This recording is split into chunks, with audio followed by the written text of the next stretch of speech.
लोकाभिरामं रणरङ्गधीरं राजीवनेत्रं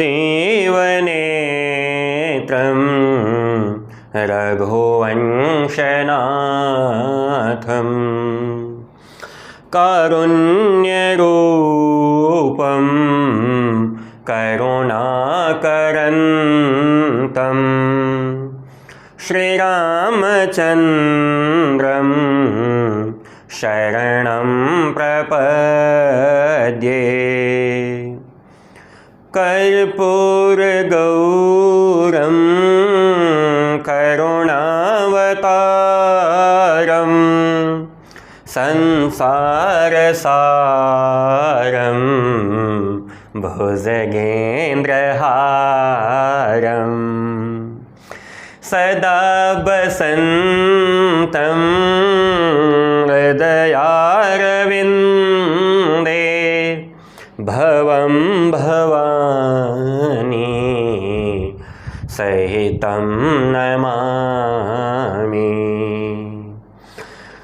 मनोजवं मारुततुल्यवेगं जितेन्द्रियं बुद्धिमतां वरिष्ठं वातात्मजं वानरयूथमुख्यं श्रीरामदूतं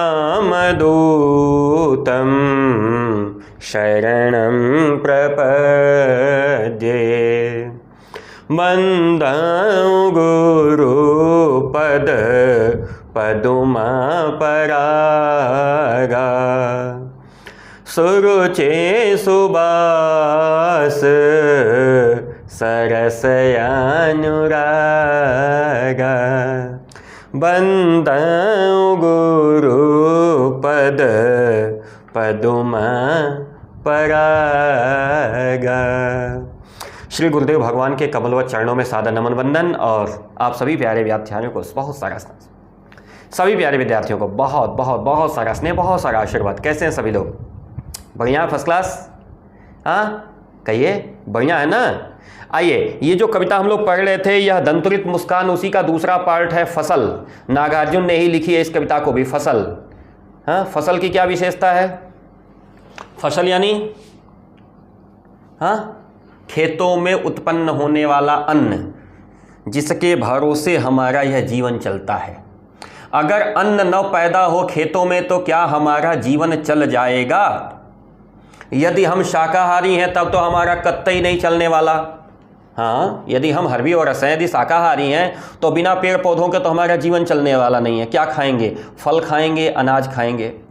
और यदि हम मांसाहारी हैं तो भी नहीं चलने वाला। क्यों? क्योंकि जिनका मांस हम खाएंगे वे भी शाकाहार करते होंगे। मुर्गा खाएंगे, बकरा खाएंगे, ये क्या खाएंगे? सब ये तो घास भूसा खाएंगे। कुल मिलाजुला के फसल की हमारे जीवन में अत्यंत अनिवार्यता है। यदि फसल हमारे जीवन में नहीं होगी तो फिर हम कुछ भी न तो खा पाएंगे न पी पाएंगे, लिहाजा जहाँ से आए हैं वहीं प्रस्थान कर जाएंगे। इस हेतु से फसल की सुरक्षा संरक्षा बहुत आवश्यक है ना? कहिए, फसल की सुरक्षा और संरक्षा। आजकल एक नया ट्रेंड चला है, क्योंकि मैं भी एक किसान हूँ, मेरे पास भी खेत हैं। हम लोग भी अभी कुछ दिन पहले धान की रोपाई करवा के लौटे हैं गांव से। तो अक्सर सुनने को मिलता है कि महाराज खेती में बड़ा खर्च है, हमारा तो खेती इस साल हम पलीहर छोड़ दिए। यार ये बताओ, अगर हम खेती करना छोड़ देंगे, अन्न का उत्पादन छोड़ देंगे, और यदि हमारे जैसे बाकी लोग भी यही सोच लें कि यार खेती में तो बड़ा खर्चा है, उत्पादन छोड़ दें, तो क्या कोई है धरती पे जो 500 रुपए की नोट खा के जी जाए? क्या आप में से कोई व्यक्ति है जो सोने का अंगूठी, सोने की चैन, सोने का बिस्किट खा के जी जाए? हम लाख रुपया महीना वेतन पा जाएं, हम अच्छा व्यवसाय करके 5 लाख रुपया महीना कमा लें, लेकिन रुपया खा के हम नहीं जी सकते मेरे भैया। खाने के लिए यही फसल चाहिए, खाने के लिए हमें अनाज चाहिए। आइए इसी अनाज की प्रशंसा में जो गीत लिखा है हमारे नागार्जुन जी ने, हम उसको पढ़ते हैं। सीबीएसई बोर्ड यानी एनसीईआरटी की जो कक्षा 10वीं की बुक है क्षितिज से यह पाठ लिया गया है। 2 खंड थे इस पाठ के, यह दंतुरित मुस्कान और फसल। दंतुरित मुस्कान का वीडियो हम लोग अपलोड कर चुके हैं, फसल पे आज हम लोग काम कर रहे हैं। तो आइए देखते हैं, नागार्जुन एक प्रयोगवादी कवि हैं, इनकी लिखी हुई एक कविता है फसल, इसको हम लोग देखते हैं। जहां जहां भी एनसीईआरटी की बुक चलती है हर जगह यह कविता काम करेगी। कविता का नाम क्या है? फसल। कविता का नाम क्या है? फसल। फसल यानी अनाज, क्रॉप, जितने भी तरह की खेती होती है, चाहे वो सेब की खेती हो, चाहे चाय की खेती हो, और चाहे हमारे यहाँ धान हो, गेहूँ हो, सब्जियों की खेती हो, सब की सब किस में आती हैं? फसलों में आती हैं। आइए शुरुआत करते हैं। एक बार पुनः सभी का हमारे चैनल पे रविकांत सर हिंदी हार्दिक स्वागत करते हैं, अभिवादन करते हैं। सम्मानित शिक्षक वृंद यदि आप हमारे साथ जुड़े हैं, सम्मानित अभिभावक वृंद यदि आप हमारे साथ जुड़े हैं, तो आपके श्री चरणों में प्रणाम निवेदन, और अपेक्षा करता हूँ कि यदि कहीं कोई गलतियाँ हो रही हो तो कृपया समय रहते जरूर हमें सूचित करें। प्यारे बच्चों, अगर आपको अच्छा लगता है तो प्लीज़ लाइक कर लीजिएगा वीडियो को, और चैनल को सब्सक्राइब करके बेल आइकन ऑन कर लीजिएगा, ताकि जब भी मैं कोई नया वीडियो बनाऊं तो सबसे पहले नोटिफिकेशन आपके पास पहुंचे। एक के नहीं, दो के नहीं, ढेर सारी नदियों के पानी का जादू। एक के नहीं, दो के नहीं, लाख लाख, कोटि कोटि हाथों के स्पर्श की गरिमा। फिर आगे एक की नहीं, और फिर लाइन आगे जाएगी। फिलहाल हम लोग यहाँ तक पकड़ते हैं, ये क्या कहना चाहता है कवि। कवि कहता है एक के नहीं, दो नहीं, बल्कि ढेर सारी नदियों के पानी का जादू जब लगता है तब फसल जाकर के तैयार होती है।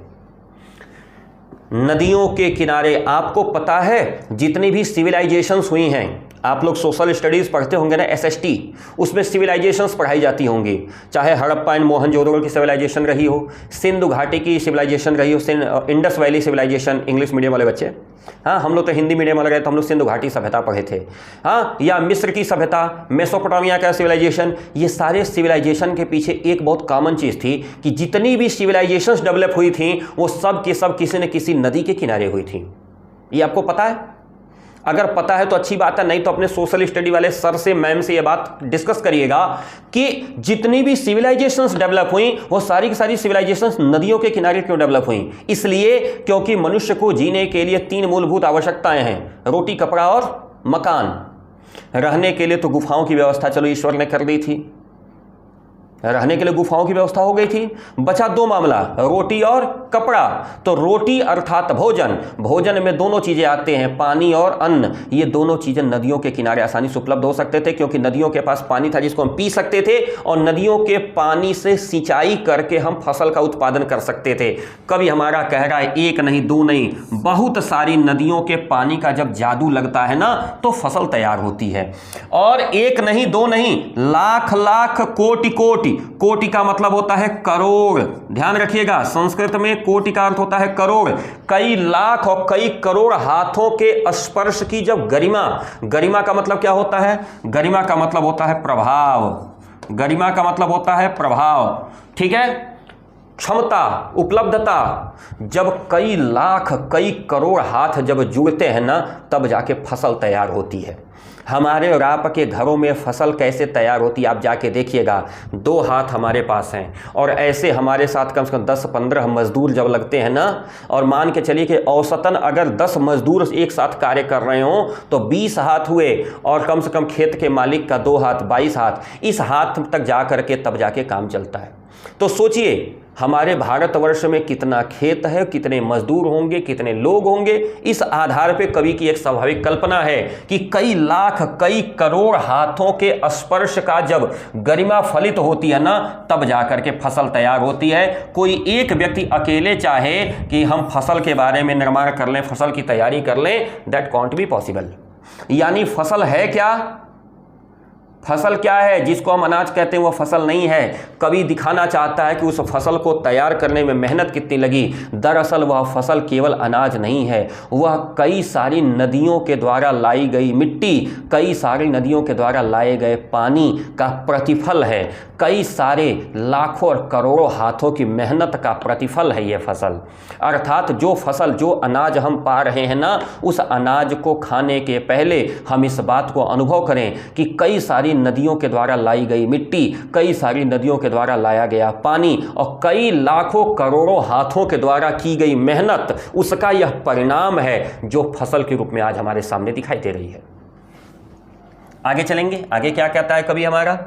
आगे कवि कहता है कि एक की नहीं, देखिए यहां एक लाइन थी ना इस पंक्ति पे, एक की नहीं और फिर यहां से आ जाएगा दो की नहीं, हजार हजार खेतों की मिट्टी का गुणधर्म। गुणधर्म का मतलब क्या होता है? गुणधर्म का मतलब विशेषता, क्वालिटी। अलग अलग खेतों की मिट्टी के आधार पर खेतों का उपजाऊपन अलग अलग होता है। फर्टिलाइजेशन ऑफ द सॉइल आप लोग पढ़े होंगे, सॉइल फर्टिलाइजेशन पढ़ा है आपने। हर एक अलग तरह के मिट्टी की उपयोगिता यानी उत्पादकता, यील्ड प्रोडक्शन, ये अलग अलग होता है। इसलिए कहा एक दो नहीं, हजार हजार खेतों की जो मिट्टी है ना, उसकी जो क्वालिटी है वो आपके फसल को निर्माण करने में, फसल को तैयार करने में महत्वपूर्ण भूमिका निभाती है। अर्थात फसल को तैयार करने में किन किन चीज़ों का योगदान है? नदियों का योगदान है, हमारे और आपकी मेहनत का योगदान है, और फिर उन खेतों की मिट्टी का योगदान है जो उस फसल को तैयार करती हैं। अब क्वेश्चन है, आखिर फसल है क्या? जवाब देता है कवि, और तो कुछ नहीं है, वह नदियों के पानी का जादू है, हाथों के स्पर्श की महिमा है, और भूरी काली संदली मिट्टी का गुणधर्म है। संदली मतलब क्या होता है? देखो भूरी मिट्टी तो चलो समझ में आ गई, दोमट मिट्टी हमारे यहाँ यूज होता है। ब्लैक सॉइल भी आता है जिसमें फॉसिल्स बहुत ज़्यादा होते हैं, उसको बोलते हैं ब्लैक सॉइल, काली मिट्टी। आप लोग ये सब चीज़ें पढ़े होंगे, ज्योग्राफी में पढ़े हैं ना। मुझे भी थोड़ी थोड़ी ज्योग्राफी इसके साथ साथ ध्यान पे आ रही है, क्योंकि पढ़ा तो मैंने भी उसी समय था। क्या क्या लिखा? भूरी यानी दोमट मिट्टी, हाँ भूरी मिट्टी जो अपने आप पाई जाती है, दोमट और बलुई मिट्टी।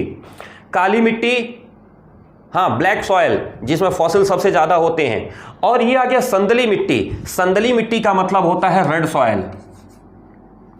संदली मिट्टी का मतलब क्या होता है? Red soil. रेड सॉइल मतलब, संदल का मतलब क्या होता है पहले ये समझ लीजिएगा। संदल का मतलब होता है चंदन। संदल का मतलब होता है चंदन। चंदन दो तरह का होता है, लाल चंदन और पीला चंदन, जो माथे पे लगाते हैं आप लोग देखे होंगे। नीचे पीला चंदन का बेस और फिर लाल चंदन का टीका। हाँ, एक सफ़ेद चंदन भी होता है, तीन तरह का चंदन देखो याद आ गया, सफ़ेद चंदन, लाल चंदन, पीला चंदन होता है ना। तो संदल का मतलब होता है चंदन, यहाँ पे संदली का अर्थ है तलाल यानी रेड मिट्टी। और सूरज की किरणों का रूपांतर, रूपांतर का मतलब होता है ट्रांसफॉर्मेशन। सूरज की जो किरणें ऊपर से आती हैं, पौधों में क्या होता है? क्लोरोफिल, और क्लोरोफिल से मिल करके वो क्या तैयार कर देती हैं? ऊर्जा, एनर्जी बदल देती है ना, स्टार्च में बदल देती है ना उसको। नीचे से जो फूड हम लिए होते हैं और ऊपर से जो सनलाइट मिलती है, सब मिला जुला के पता नहीं ग्लूकोज वगैरह क्या क्या बन जाता है। आप लोग बायोलॉजी में पढ़े होंगे, मुझे तो बहुत ज़्यादा उसके बारे में ज्ञान नहीं है, लेकिन इतना जरूर है कि पौधों का जो हरा रंग होता है वो क्लोरोफिल की वजह से होता है, और नीचे से पानी और जो कुछ भी वो पता नहीं क्या जाइलम फ्लोएम होता है वो सब पहुंचाते हैं पत्तों तक, और ऊपर से सनलाइट पड़ती है तो फोटोसिंथेसिस होता है, और फोटोसिंथेसिस की वजह से उसमें क्या होता है? वो स्टार्च बन जाता है, मंड बोलते हैं उसको हिंदी में। फूड बन जाता है, मतलब कुल मिला के पौधे अपना खाना बना लेते हैं। कैसे बना लेते हैं? सूरज की किरणों से। तो अब क्या क्या कहा? फसल क्या क्या? अब एक लाइन और है इसमें, उस लाइन को भी आप यहीं पकड़ लेंगे तो काम बन जाएगा। इस लाइन को छोटा कर देते हैं थोड़ा सा, कि एक की नहीं, दो की नहीं, हजार हजार खेतों की मिट्टी का गुणधर्म है फसल में। आखिर फसल है क्या? और तो कुछ नहीं, नदियों के पानी का जादू है, हाथों के स्पर्श की महिमा है। अर्थात जितना ज्यादा आप मेहनत करेंगे उतनी अच्छी फसल निकलेगी। भूरी यानी दोमट मिट्टी, बलुई मिट्टी, काली ब्लैक सॉइल, संदली रेड सॉइल मिट्टी का गुण धर्म है। और तो और सूरज की किरणों का ट्रांसफॉर्मेशन है, रूपांतर है। सूरज की किरणें किसमें रूपांतरित हो जाती हैं? बदल जाती हैं। सूरज की किरणों का रूप बदल जाता है किसमें? फूड में। तो सूरज की किरणों का ट्रांसफॉर्मेशन यानी रूपांतरण है। और क्या कहा? सिमटा हुआ संकोच है। किसकी? हवा के थिरकन का। थिरकन का मतलब जानते क्या होता है? जब धीमा धीमा म्यूजिक बज रहा तो नहीं हम लोग धीरे धीरे ऐसे धीरे धीरे डांस करते हैं, इसको कहते हैं थिरकना। जब हवा चलती है ना तो हवा से क्या लेते हैं पौधे? कार्बन डाइऑक्साइड लेते हैं, और उस कार्बन डाइऑक्साइड को भी यूज करते हैं फूड बनाने में। तो क्या कहा? हवा की थिरकन का सिमटा हुआ संकोच। जैसे हवा धीरे धीरे धीरे धीरे मंद वायु में बहती है ना, तो उसी से फसलों को सबसे ज़्यादा ताकत मिलती है। संकोच का मतलब होता है हेजिटेशन, कहें कि न कहें, होता है ना, जैसे हम किसी के घर गए हैं, हमको बाथरूम लगा है, लेकिन हम सोचते हैं कि कैसे कहें कि हमको बाथरूम जाना है, संकोच होता है ना मन में। आखिर जब खुद तेज़ लग जाता है तो पूछना पड़ता है भैया बाथरूम, या फिर पूछना पड़ता है, कुछ ऐसा करना पड़ता है ना, ये होता है संकोच। किसी काम को कहने में जो अंदर हेजिटेशन होती है उसको संकोच बोलते हैं। कहाँ सिमटा हुआ संकोच है हवा की थिरकन का। यानी एक फसल कैसे तैयार होती है, कुछ नहीं, बस नदियों के पानी का जादू है फसल को तैयार करने के लिए, हाथों के स्पर्श की महिमा यानी मनुष्यों के किसान की मेहनत है, मिट्टी का सपोर्ट है, और सूरज की किरणों का रूपांतरण, और साथ के साथ हवा का एक सिमटा हुआ संकोच और थिरकन, अर्थात हवा के साथ उसका हिलना डुलना। बस ये सारी चीज़ें मिलकर के फसल को तैयार कर देती हैं। कविता कैसी लगी, फसल समझ में आई? अगर समझ में आई तो फिर एक लाइक तो बनता है प्लीज़। अगर समझ में आई तो एक लाइक तो बनता है ना, तो प्लीज़ कहना ना पड़े, एक लाइक कर लीजिएगा और अपने दोस्तों के साथ शेयर जरूर करिएगा। चैनल को सब्सक्राइब करके बेल आइकन ऑन करके रख लीजिएगा, ताकि जब भी मैं कोई नया वीडियो अपलोड करूं तो सबसे पहले सूचना आपके पास पहुंचे। बहुत जल्दी अगला वीडियो भी आ रहा है, सिलेबस आपका साथ साथ कंप्लीट होता चलेगा। मैं रविकांत त्रिपाठी, जनपद देवरिया, उत्तर प्रदेश से सदैव आपके साथ हूँ। किसी तरह की कोई असुविधा होने पर, कोई पंक्ति ना समझ में आने पे, प्लीज़ आप उसको कमेंट बॉक्स में जरूर दीजिएगा, हम उसको देख लेंगे। ठीक है, मिलते हैं अगले वीडियो के साथ, तब तक के लिए सादर नमस्कार, सत श्री अकाल, जय हिंद।